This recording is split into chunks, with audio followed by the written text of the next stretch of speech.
Hello friends, welcome to UPSC Niti. ये है हमारा डेली क्विज फॉर यूपीएससी और आज है 16 मार्च 2017। सो स्टार्ट करते हैं आज के क्वेश्चन। उससे पहले हम आज के टॉपिक्स देख लेते हैं। ये है सबसे पहले uranium reserves in India, next is atomic energy commission of India, next is Scotland, next is floating solar photovoltaic plant, next is हुनर से रोजगार तक, next is Skytrax Award, then Election Commission of India, then next is corals, and last is Trade Infrastructure for Export Scheme. Okay, so start करते हैं आज के question. तो first question is uranium reserve in India can be found at. So हमारे options दिए गए हैं Kadapa, next is Guntur and last is Raniganj. और यहाँ पे ऑप्शंस है 1 and 2 correct, 1 and 3 correct, next is 2 and 3 correct and last is all correct. तो जी ये कडप्पा जो है वो बात सही है, ये आंध्र प्रदेश में है। गुंटूर सही है ये भी। रानीगंज जो है यहाँ पे यूरेनियम रिजर्व्स नहीं मिलते, यहाँ पे कोल रिजर्व्स मिलते हैं। और ओके, सो हमारा जो आंसर हो जाता है वो है A and B correct. Okay, ये एक छोटा सा टेबल आया था पीआईबी में, उस वजह से हमने एक ऐड कर लिया। ये जो कडप्पा है ये है तुम्मालपल्ले माइंस, ओके, उस ग्रुप्स के अंडर है। और गुंटूर जो है वो भी कोप्पू नुरु कुछ है ऐसा वहां पे है। ओके, तो ये जो माइंस है uranium mine in Tummalapalli village, sorry अगर कुछ प्रोनाउंसिएशन में गलती हो जाए तो थोड़ा डिफिकल्ट है, located in Kadapa in Andhra Pradesh, result from research conducted by atomic energy commission of India in 2011। मतलब 2011 में जब एटॉमिक एनर्जी कमीशन ने यहाँ पे रिसर्च की थी तब पता चला था कि ऐसा हो सकता है कि ये यहाँ पे इस गुंटूर कडप्पा विलेज में दुनिया का सबसे ज्यादा फॉरेस्ट यूरेनियम रिजर्व हो सकते हैं। ओके, तो ऐसा एक स्टडी किया गया था 2011 में एटॉमिक एनर्जी कमीशन द्वारा। ओके, और जो रानीगंज था यहाँ पे कोल माइंस है इंडिया की, जो सबसे पहले 1774 में ईस्ट इंडिया कंपनी ने चालू की था यहाँ पे एक्सप्लोरेशन। ओके, ये कहाँ पे है? और Raniganj western bank of Damodar river के वेस्टर्न बैंक में। ओके, सो देखते हैं हमारा next question, question number 2। Consider the following facts about atomic energy commission of India and choose the correct statement. ये जो था ना एटॉमिक एनर्जी कमीशन, इस पे ये क्वेश्चन है। सो स्टेटमेंट दिए गए हैं, the atomic energy commission is governing body of department of atomic energy. तो ये गवर्निंग बॉडी है किसकी? Atomic energy, department of atomic energy की। Next is the department of atomic energy is under the direct charge of prime minister के direct under charge में आता है ये department of atomic energy. Next is the atomic energy commission was set up in August 1948 to look after the atomic energy activities in country. So इसके भी हमें correct statement बताने। सो option दिए गए only 1, 1 and 2, 2 and 3 and all.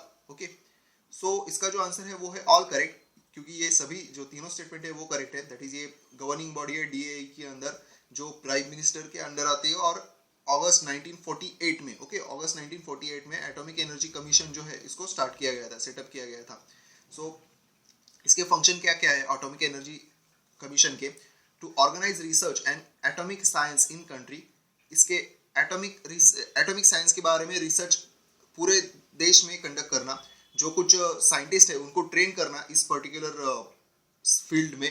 Then promote nuclear research and last is to undertake the prospective of atomic minerals in India and extract such minerals for use of industrial scale. Okay, मतलब उनको ढूंढना भी है और extract भी करना है industrial use के लिए। Okay, the next is it has 5 research centres. तो कौन कौन से ये हमारे, मतलब ये जो 2 है ना वो इंपॉर्टेंट है, वो that is Bhabha atomic research centre BARC Mumbai, and next is Indira Gandhi centre for atomic research. कहाँ पे है वो? कलपक्कम, तमिलनाडु में। ओके, ये बाकी आप चाहे तो देख लीजिए। And it also gives financial assistance to autonomous national institutes doing research in field and has various other organization under it। मतलब ये एक ऐसे फाइनेंशियल असिस्टेंस भी प्रोवाइड करता है किनको? जो ऑटोनोमस नेशनल इंस्टीट्यूट है जो इस पर्टिकुलर एटॉमिक एनर्जी के रिसर्च में काम करता है, उनको भी ये फाइनेंशियल असिस्टेंस प्रोवाइड करता है।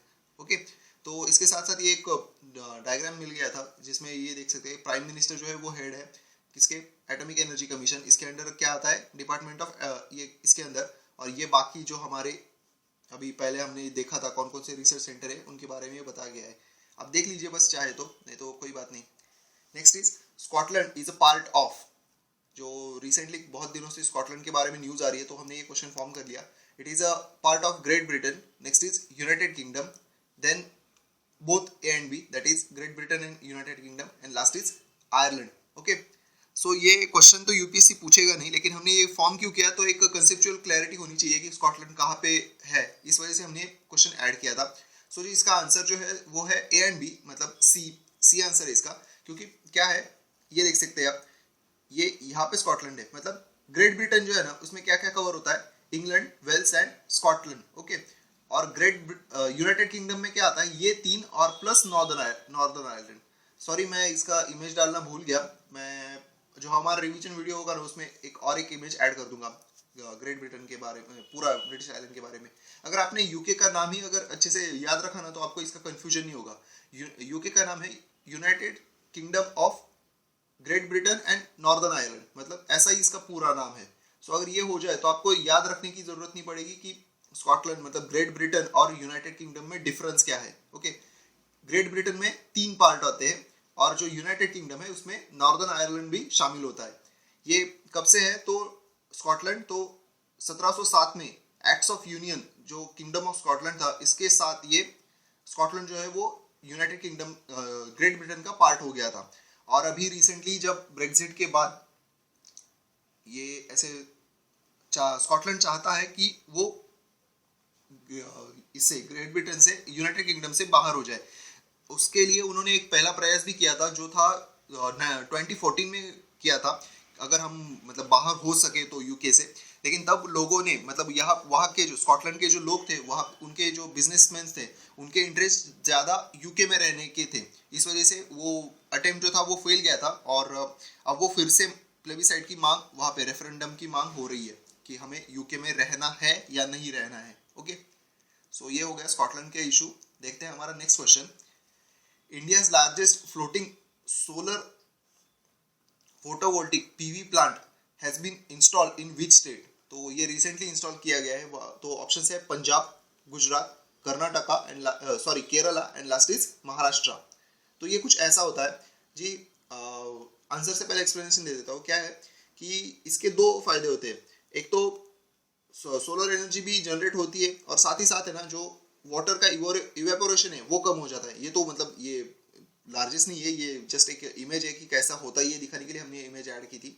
तो ये ऐसे होते हैं, मतलब इवेपोरेशन भी कम होता है और साथ ही साथ हमें इलेक्ट्रिसिटी भी जनरेट होती है. तो ऐसा प्लांट लार्जेस्ट जो फ्लोटिंग सोलर फोटोवोल्टिक प्लांट जो है वो किया है केरला में. ओके, ये किसके द्वारा किया गया है, तो National Thermal Power Corporation Limited has recently installed India's largest floating solar plant at Rajiv Gandhi combined cycle power plant. Okay, Kerala में कयामकुलम डिस्ट्रिक्ट में एनटीपीसी द्वारा. ओके, और इसकी जो पावर है वो कुछ 100, वो हमें कुछ काम की नहीं है, लेकिन इसमें नेत्र, ये क्या है नेत्रा देख लीजिए यहाँ पे, NTPC energy technology research alliance, इसका भी फुल फॉर्म हो जाता है Netra, in collaboration with central institute of plastic engineering and technology Chennai. तो ये इंस्टीट्यूट कहाँ पे है ये भी हमें कभी पूछ लेते हैं. तो सिपेट जो है इंस्टीट्यूट वो है चेन्नई में.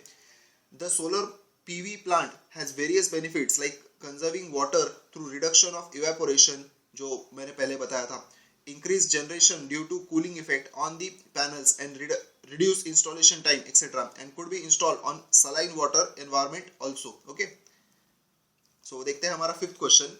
हुनर से रोजगार तक HSRT program is related to which ministry? So हुनर से रोजगार तक ये किस मिनिस्ट्री के अंडर आता है. ऑप्शंस दिए गए, ministry of skill development, ministry of labour, ministry of human resource and development and last is ministry of tourism. Okay, so इसके बारे में भी पीआईबी में, ये जो पहले सभी है ना इसके बारे में पीआईबी में कुछ ना कुछ था. तो 5th ये भी है, इसमें इसके बारे में भी पीआईबी में एक छोटी सी न्यूज़ थी. सो इसका आंसर जो है वो है मिनिस्ट्री ऑफ टूरिज्म. ओके, ये देखिए अतुल्य भारत हुनर से रोजगार तक मिनिस्ट्री ऑफ टूरिज्म. क्या है ना, अगर हम इमेज देख के कुछ याद करने की कोशिश करें ना तो ज़्यादा अच्छे से होता है, इसलिए हम जितनी ज़्यादा हो सके उतनी इमेजेस आपको प्रोवाइड करते हैं सो दैट ये याद रहना जो है वो आसान हो जाए. ओके, सो इसका काम क्या है, ये न्यूज़ थी imparting hospitality education and training. So ministry of tourism के अंडर ये प्रोग्राम आता है जिसका नाम है हुनर से रोजगार तक. और काम क्या है इसका, to impart tourism and hospitality specific skills to young persons aspiring to join the tourism sector.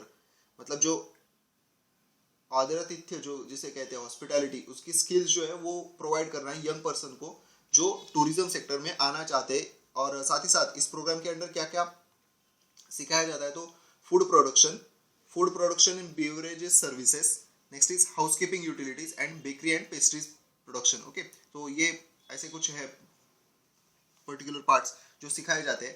And under another programme called skill testing and certification, इस प्रोग्राम के अंडर क्या होता है, the ministry test and certifies the skills of existing service providers already employed और engaged in the sector. So already जो है उनका skill testing के लिए ये प्रोग्राम है. कौन सा?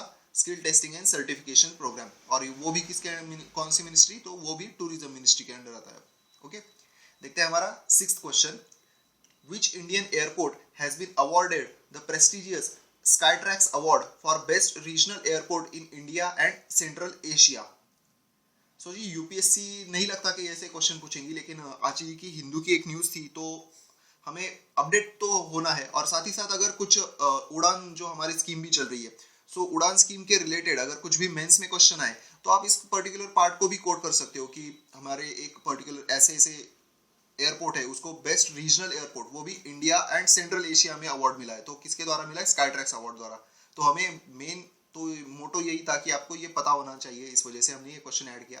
और साथ ही साथ ये स्काईट्रैक्स क्या है ये भी हमें बताना है. तो ऑप्शन जो दिए गए हैं वो है Indira Gandhi international airport Delhi, next is the Kempegowda international airport Bengaluru, next is Chhatrapati Shivaji international airport Mumbai, last is Rajiv Gandhi international airport Hyderabad. Okay, so Skytrax award मिला है वो है B, that is Kempegowda international airport Bengaluru को. यहाँ पे आप देख सकते हो जी, ये बेस्ट रीजनल एयरपोर्ट और कहाँ पे? इंडिया और सेंट्रल एशिया में. तो ये मतलब बहुत ही वाइड एरिया कवर किया है. तो इस वजह से हमारे लिए मतलब एक प्राइड की भी बात है कि स्काईट्रैक्स अवार्ड हमें मिला है. ये जो स्काईट्रैक्स है ना वो 1999 में इस्टेब्लिश हुआ था और तब से ये एक हाई एस्टीम अवार्ड है, मतलब प्रेस्टिजियस अवार्ड है. और इसमें क्या करते हैं वो, ऐसे कोई मतलब नॉमिनेशन वगैरह नहीं होते, जो ट्रैवलर्स आते हैं उन्हीं से फीडबैक लेते हैं, मतलब ट्रैवलर्स से फीडबैक मिला है ये. सो एक और भी ज़्यादा अच्छी बात है कि जो इस पर्टिकुलर जो केम्पेगौड़ा इंटरनेशनल एयरपोर्ट जो है, यहाँ के ट्रैवल जो है यहाँ की फैसिलिटीज से खुश है. ऑलराइट, सो ये बता देता हूँ. Skytrax world airport award are coveted quality accolades for the world airport industry. Travelers from across the globe take part each year in the world's largest airport consumer satisfaction survey to decide the award winners. तो जैसे कि हमने कहा travellers decide करते हैं consumer satisfaction सर्वे के under. तो ये है स्काईट्रैक्स और ये लार्जेस्ट पैसेंजर, बाकी तो हमने बता दिया. ओके, सो देखते हैं हमारा 7th question. Consider the following about Election Commission of India, ECI के बारे में है. And which of the following is are correct. तो कौन सा करेक्ट है? एक ही करेक्ट है, यहाँ पे आर नहीं चाहिए, इज करेक्ट चाहिए. सो कौन सा करेक्ट है ये हमें बताना है. The chief election commissioner can be removed from the office only by president. तो ये करेक्ट है या नहीं ये हमें देखना है. Then next is Election Commission of India is a statutory body. So then next is the commission has power to disqualify a candidate who has failed to lodge an account of his election expenses within the time and the manner prescribed by the law. ये statement थोड़े बड़े हैं, दो ठीक से सुनना. Okay, next is the Constitution of India has vested the Election Commission of India the superintendence direction and control of the entire process for conduct of election of parliament, legislative assembly, every state officials, president, vice president of India, elections of जिला परिषद and पंचायती समिति. मतलब इसमें क्या कहा गया है कि राष्ट्रपति से लेकर पंचायत समिति तक सभी के इलेक्शन करने की जो जिम्मेदारी है वो ECI को दी गई है. ओके, तो इसका जो आंसर है वो हम देख लेते हैं. फर्स्ट जो है यहाँ पे ये प्रेसिडेंट की मर्जी से इलेक्शन कमिश्नर जो है वो रहते नहीं है अपने पद पे. उन्हें अगर अपने पद से निकालना है तो इम्पीचमेंट प्रोसेस है प्रॉपरली. ओके, सो ये आंसर जो है वो इनकरेक्ट हो जाता है. Then Election Commission of India जो है वो स्टैट्यूटरी बॉडी नहीं है, वो कॉन्स्टिट्यूशनल बॉडी है. सो इस वजह से हमारा बी स्टेटमेंट जो है वो भी करेक्ट है.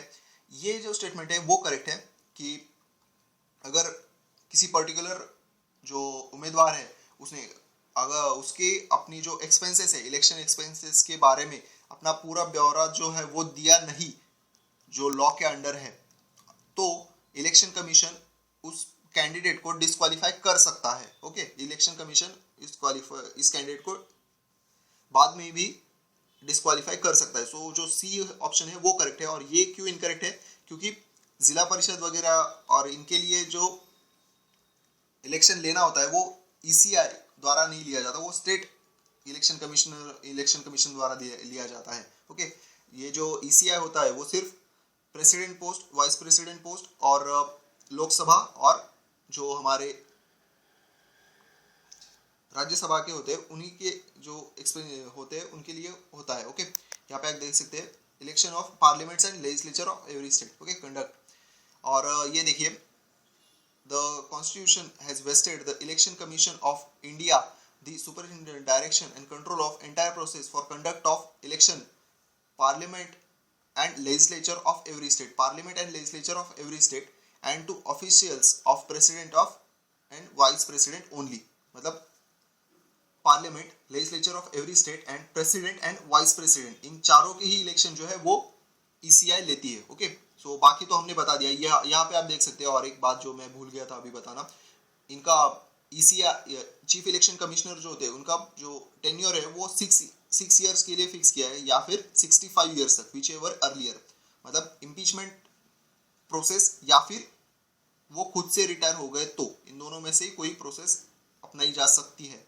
और ये एक बात है, the decisions of commission can be challenged in high court and the supreme court of India by appropriate petitions. मतलब जो इलेक्शन कमीशन के डिसीजंस होते हैं उनको चैलेंज किया जा सकता है। ओके, ये हमें याद रखना है, किया जा सकता है। नेक्स्ट क्वेश्चन देखते हैं, question number 8। Consider the following about corals. Corals के बारे में है, दे typically live in compact colonies of many identical individual polyps. Okay, next is most corals obtain the majority of their energy from nutrients from zooxanthellae. Okay, next is most reef grows best in warm, shallow, clear, sunny and agitated waters. And last is the corals can grow near mouth of rivers and sea.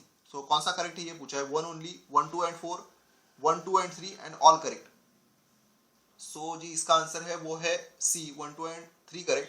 क्योंकि ये आप जानते होंगे 4 जो है वो नहीं है, क्योंकि रिवर्स में नहीं होते और सी के भी माउथ पे नहीं होते। क्या होता है ना, यहाँ पे मड ज्यादा होता है रिवर के यहाँ पे, सो इस वजह से ये माउथ रिवर में नहीं फॉर्म हो सकते। और सी में भी उनके लिए एक पर्टिकुलर टेम्परेचर चाहिए होता है, जो होता है लगभग 27 to 35, ऐसा अगर कुछ डिग्री सेल्सियस का टेम्परेचर हो तो ही वो हो सकते हैं। राइट, सो बाकी हम देख लेते हैं। Most corals obtain majority of their energy nutrients from photosynthesis unicellular dinoflagellates of genus, जो कुछ है वो जो इनके अंदर रहता है, इसको बोलते हैं सिम्बोडिनियम, जो उनके टिश्यू में होता है। ऑलराइट, और ये जूज़ैंथेली जो है उससे ये कॉमनली कहते हैं और कंटेन्स देम, ये कोरल्स जो है वो कंटेन करता है। Next is such corals require sunlight and grow in clear shallow water typically at the depth of 60 metre. मतलब एक तो क्या चाहिए, क्लियर अच्छा पानी चाहिए, शैलो वाटर चाहिए, मतलब ज़्यादा डीप भी नहीं जाते क्योंकि सनलाइट भी चाहिए होता है। ओके, उस वजह से ज़्यादा डीप में भी ये अपनी जो कॉलोनी है वो स्टार्ट नहीं कर सकते।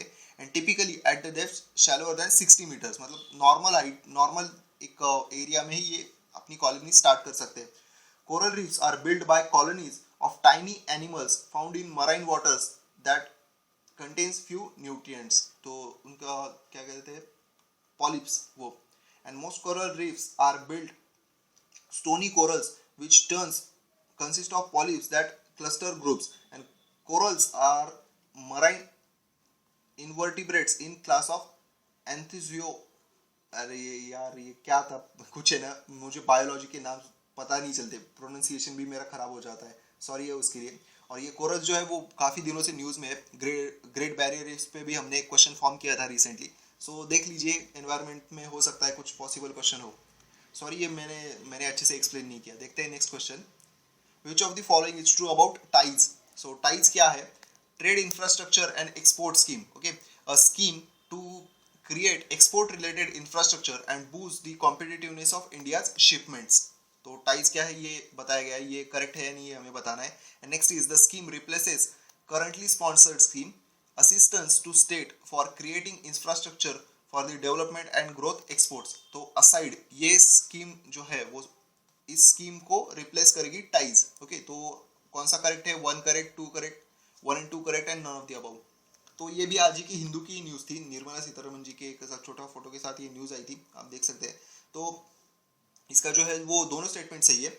सेंटर जो ये न्यूज़ थी, centre on Wednesday unveiled a scheme to create export related infrastructure and boost the competitiveness of India's shipment, ये न्यूज़ थी। और according to commerce ministry statement उन्होंने कहा है कि इसके ऑब्जेक्टिव क्या है। तो trade infrastructure for export scheme, इसके ऑब्जेक्टिव है to enhance the export competitiveness, मतलब हमारा एक्सपोर्ट करने के लिए जो कॉम्पिटिटिवनेस बढ़ाना चाहिए, उसके लिए जो गैप जो हो रहे हैं ना उनको कम करना है। और साथ ही साथ creating focused export infrastructure, export के लिए प्रॉपर इंफ्रास्ट्रक्चर बनाना है।